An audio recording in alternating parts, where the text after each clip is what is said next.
Hello and welcome back to our Understanding Dopamine series.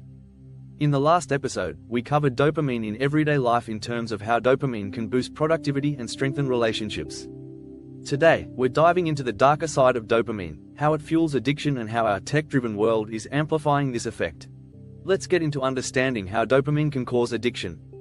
Dopamine isn't just about feeling good, it's about motivation and reward. When you do something that your brain interprets as beneficial, like eating, socializing, or even achieving a small goal, dopamine is released. Imagine if that reward system gets hijacked. That's what happens with addiction. Whether it's drugs, alcohol, gambling, or even food, addictive substances or behaviors trigger an excessive release of dopamine. The brain starts associating that substance or activity with an outsized sense of reward, and before you know it, you're chasing that high over and over again, even when it's harming you. But here's the kicker: over time, your brain becomes less sensitive to dopamine. This means you need more of the substance or activity to achieve the same level of pleasure. It's a vicious cycle. You're not just dealing with physical cravings, you're battling your brain's altered chemistry, where the pursuit of that dopamine rush becomes nearly impossible to resist. Let's shift gears and talk about technology. In the digital age, we're surrounded by dopamine triggers, notifications, likes, messages, and the endless scroll of social media. These are all engineered to keep you coming back for more. Think about it: every time you get a notification, your brain gets a tiny hit of dopamine. It feels good, so you check your phone. The more you check, the more your brain starts to crave that dopamine release. This is how social media platforms and apps are designed. They're built to tap into our brain's reward system, making it hard to put the phone down. The problem? Just like with other forms of addiction, this constant dopamine release from technology use can lead to dependency. You might find yourself checking your phone even when you know there's nothing new, or feeling anxious when you can't access it.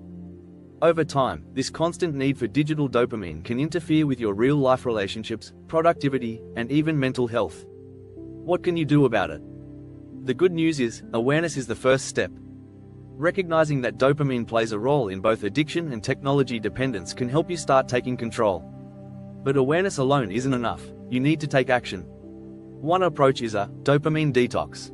This doesn't mean cutting out dopamine entirely, which is impossible and not recommended, but rather taking a break from activities that trigger excessive dopamine release.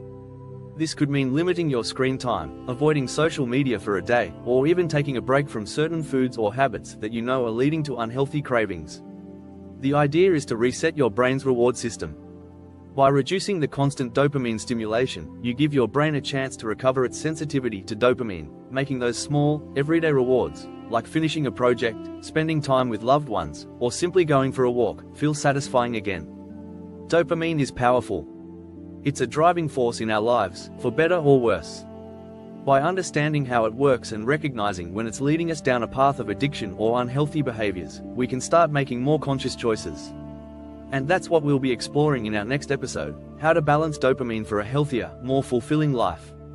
We'll dive into practical strategies and tips that you can start using right away to take control of your dopamine levels and use them to your advantage. If you're ready to turn the tide and harness the power of dopamine in a way that works for you, don't miss our next episode. If you found this video helpful, make sure to hit that like button, subscribe, and click the notification bell so you don't miss any future episodes. Take care and see you next time.